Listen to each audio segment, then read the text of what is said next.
Bueno, mis hermanos, entonces, luego de haber hecho la tarea en los cuadros en blanco, entonces vamos a las conclusiones, es decir, qué aprendimos de lo que extrajimos. Entonces, aquí yo tengo los tres conclusiones como modelo. Cada uno de ustedes que está mandando la tarea, por supuesto, va a seguir los mismos pasos del video anterior para llenar con la palabra guardados y con la palabra luchar o contender. Y al final nos va a quedar la sección de conclusiones. Entonces, ¿qué aprendemos de llamados, que es cletos, guardados, que es tereo, contender, que es epagonizomai? Entonces, estas conclusiones se trata de que tú hagas algo semejante a esto. Invitado, que reflexiones. Dios invitó. La invitación o llamado era para la salvación primordialmente. Romanos y 2 de Timoteo nos enseñan que el llamado de Dios está basado en su propósito. Aquí es donde el conocimiento previo que tengas de la palabra de Dios y otras fuentes de referencia puedes usar. Está basado en su gracia. El ser llamado está basado en su gracia, no en lo que la persona hizo.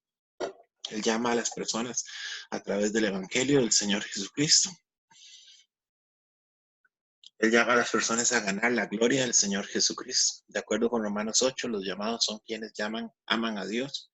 Pedro dijo que una de las cosas que debe hacer el llamado es proclamar la excelencia de aquel que los llamó de la oscuridad a su luz maravillosa.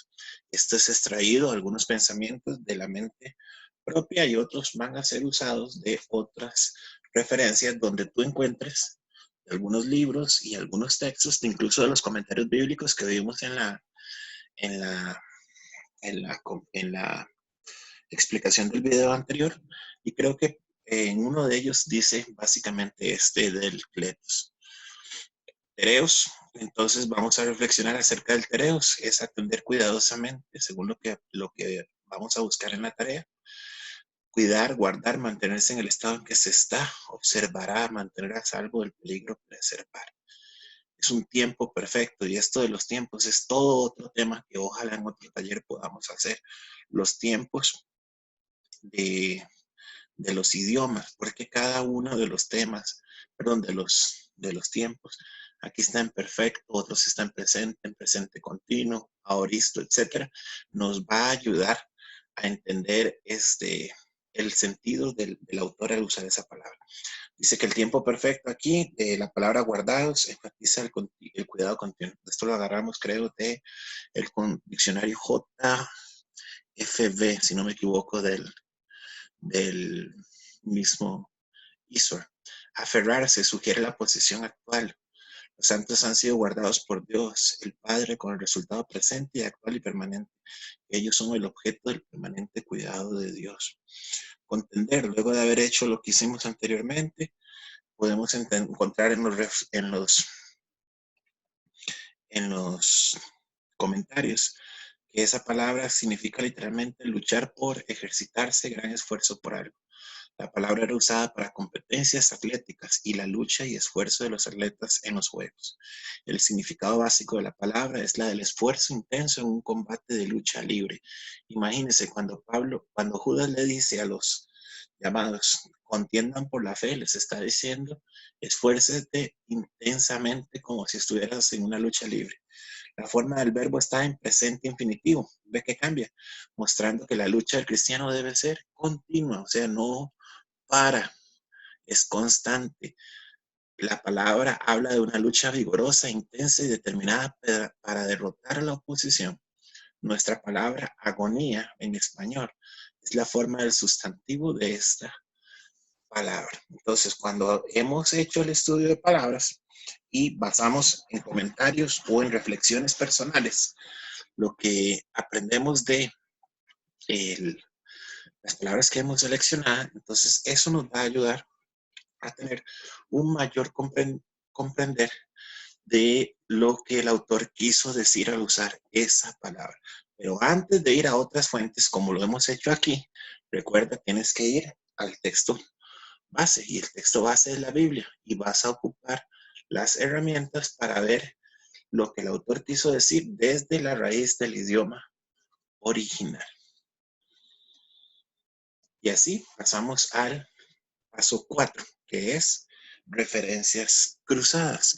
En las referencias cruzadas vamos a dar un ejemplo de las muchas referencias cruzadas que hay y hemos seleccionado dos ejemplos, uno de un evento que se menciona y otro de un tema que se menciona. Entonces, estos van a ser modelos. ¿Cómo saco las referencias bíblicas, las referencias cruzadas? Bueno, como vimos anteriormente, el diccionario Vine te va a dar las referencias. En el caso de la palabra llamados, solamente se usa en otras dos citas, si mal no recuerdo. Pero van a haber palabras que vas a encontrar muchas referencias cruzadas en el diccionario Vine. Entonces, esas referencias cruzadas o referencias bíblicas son las que tú puedes usar para ver en el sentido que se usó esa palabra, en el tiempo que se usó esa palabra, en la forma verbal que se usó esa palabra. Voy a agarrar esas referencias cruzadas para dar un mayor entendimiento. Cuando hacemos un estudio de referencias cruzadas, especialmente cuando estamos haciendo un estudio de precepto sobre precepto, que es una serie muy intensa y la serie donde más aprendemos, muchos alumnos tienden a simplemente copiar el texto bíblico. El objetivo de la referencia cruzada no es copiar el texto bíblico, sino es, basado en la pregunta que se está haciendo en el material, transcribir la información pertinente, seleccionarla y ponerla en nuestras propias palabras. Entonces, por ejemplo, aquí hemos agarrado un evento, como dije, y ahorita vamos a usar un tema para buscar las referencias cruzadas. Si estuviéramos haciéndolo con la palabra llamados, voy a devolverme un momento en el video para que veas cómo te quedaría este cuadro. Este cuadro que dice referencias bíblicas, donde dice Miguel y tiene estas referencias de Daniel, Judas y Apocalipsis. Si se lo estuviéramos aplicando solo a la palabra llamados, entonces, como puedes ver aquí en la definición del Vine, las otras referencias, mira, yo decía que eran dos, y son cuatro. Tendríamos que poner ahí en ese cuadro A, Romanos 1, 1 y 6, 1, 1, 6 y 7, Romanos 8, 28, 1 Corintios 1, 2, 24 y Apocalipsis 17, 14. Esas citas que me da el Vine, yo las transcribiría si estuviera estudiando las referencias cruzadas de la palabra llamados a todo este cuadro que está de referencias bíblicas.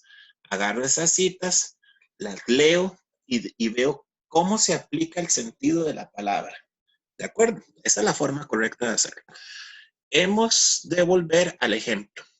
Como dije, seleccioné una referencia de las muchas ilustraciones y de los ejemplos que da el autor, que no estamos dedicándonos a eso en el estudio, pero es una forma de estudio. Eso se haría después de las exhortaciones y las instrucciones.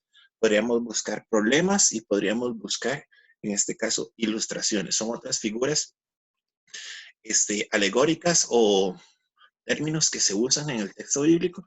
Y para esto, si tú quieres saber cuáles son todas esas otras que podemos estudiar todavía más a profundidad, tenemos un libro que se llama Cómo estudiar tu Biblia, y en ese libro de Cómo estudiar tu Biblia se mencionan todas las figuras literarias, metafóricas, etcétera, etcétera, etcétera. Muy bien. Entonces, yo he buscado referencias a Miguel, en este caso, en la Biblia. En el caso de Judas se menciona en versículos 8 al 10, y encontré que el arcángel Miguel se menciona solamente 3 veces en la escritura. Una es en Daniel 10 y 12, debemos decir 4. Otra es en Judas 9, es el que estamos estudiando, y la otra referencia es Apocalipsis 12.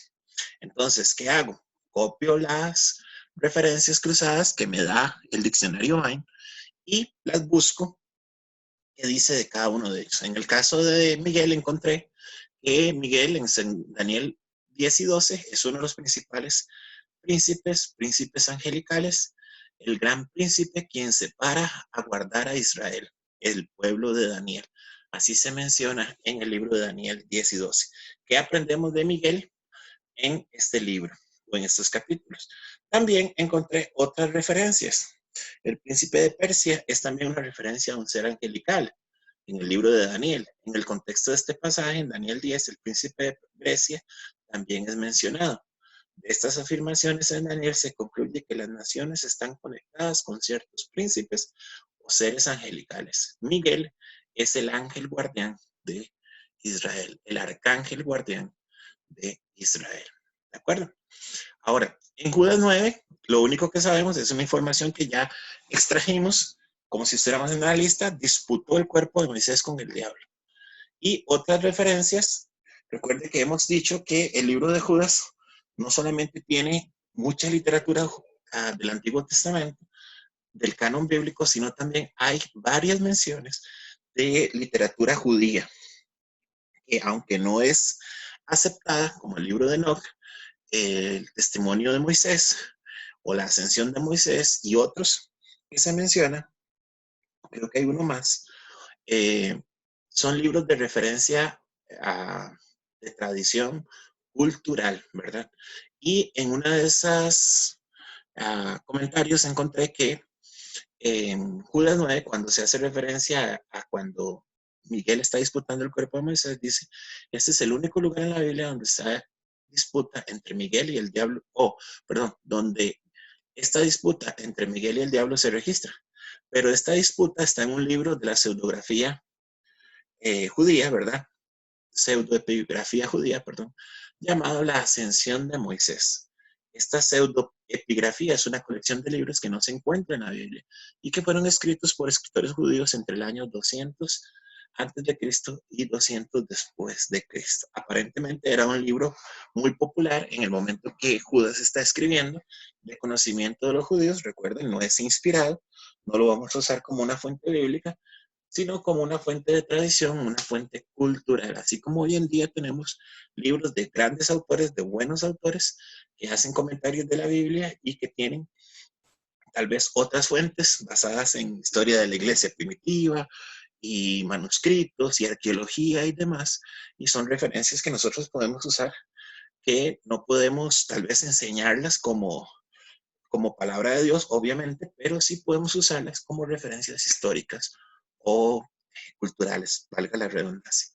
La siguiente referencia cruzada de Miguel la encontramos en Apocalipsis 12, cuando encontramos a Miguel y sus ángeles peleando contra el diablo y sus ángeles, y los versículos 8 y 9 aducen que el diablo no es lo suficientemente fuerte para ganarle a Miguel en Apocalipsis 12, ¿de acuerdo?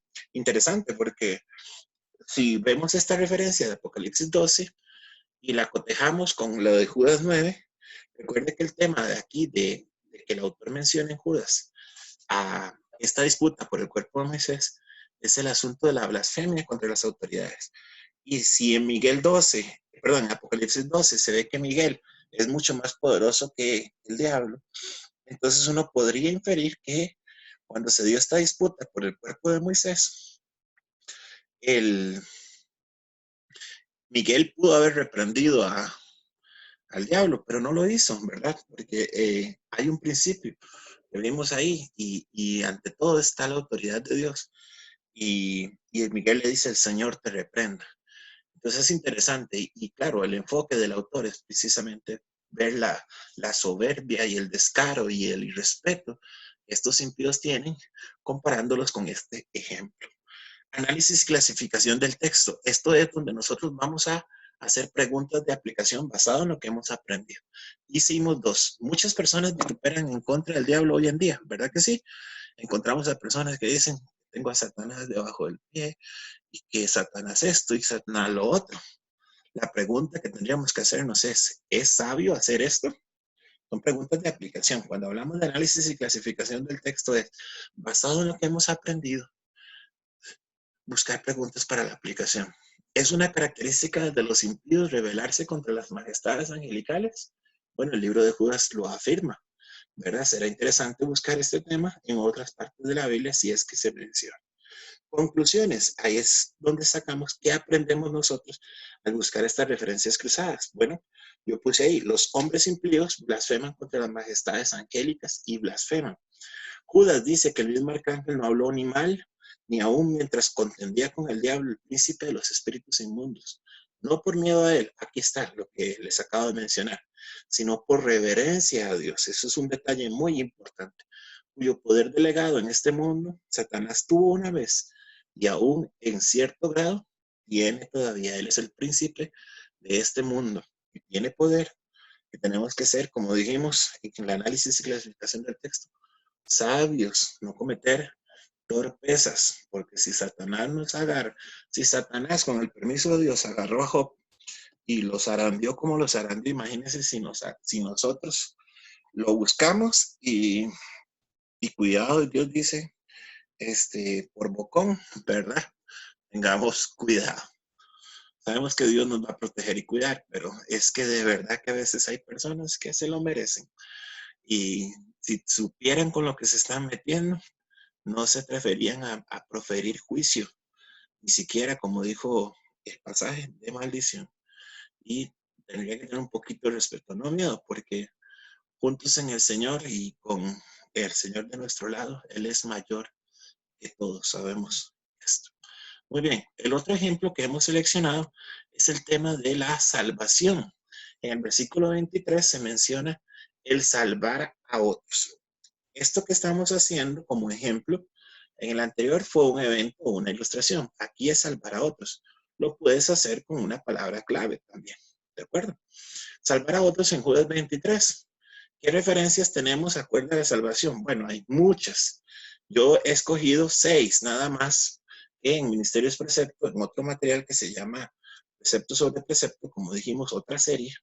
Tenemos el libro de Judas y me di a la tarea de buscar qué decía, qué referencias cruzadas venían, si es que venían acerca del tema de la salvación. Y me encontré con las 6 que Precepto señaló.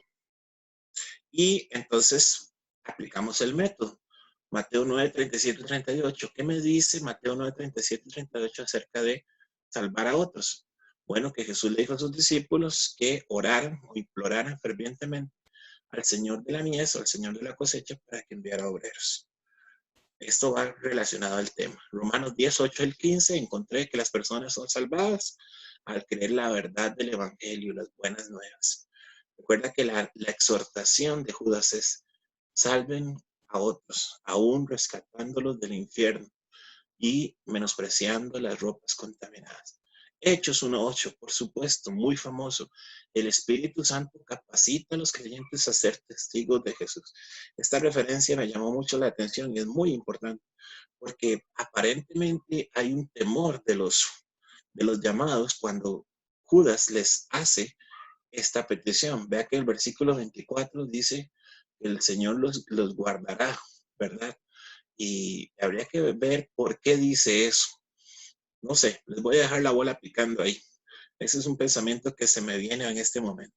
Romanos 1, 14 al 18. Los creyentes tienen la responsabilidad de compartir el Evangelio como Pablo lo hizo. Él no estaba avergonzado. 1 Corintios 3, 7 al 8. Aprendemos que ellos solo necesitan obedecer. Y Hechos 26, del 15 al 19, nos enseña que Pablo fue obediente al llamado en su vida a ministrar y a testificar. Estas y muchas otras referencias acerca de salvar a otros, de buscar a otros para que alcance la salvación de Jesús, de Jesucristo, podríamos usar como referencias. Aquí tenemos 6 seleccionadas por precepto. Preguntas de aplicación o análisis y clasificación del texto. Póngase usted en el lugar de los destinatarios del libro de Judas. Y después de recibir todo lo que el autor ha dicho, pregúntese, ¿tienes al Espíritu Santo? ¿Ya eres un creyente? Entonces sí lo tienes. ¿Conoces el Evangelio? La pregunta es, si tienes el Espíritu Santo y conoces el Evangelio, ¿qué te impide compartirlo? ¿Qué excusas anteponemos para compartir o para no compartir el Evangelio? La otra pregunta de aplicación que yo me hice es, ¿entregas el Evangelio a quienes Dios te dirige a hacerlo? ¿Qué te da temor? ¿Has sentido en algún momento que el Señor te dice, háblale a tal persona? Y tú dices, Señor, ¿en serio? Mejor a otro, mejor en otro momento. ¿Qué te da temor?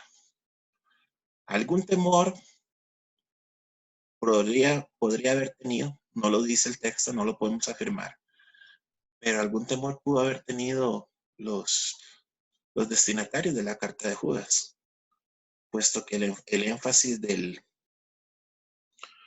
autor es, vaya, rescátelos aún teniendo cuidado de la ropa contaminada de ellos.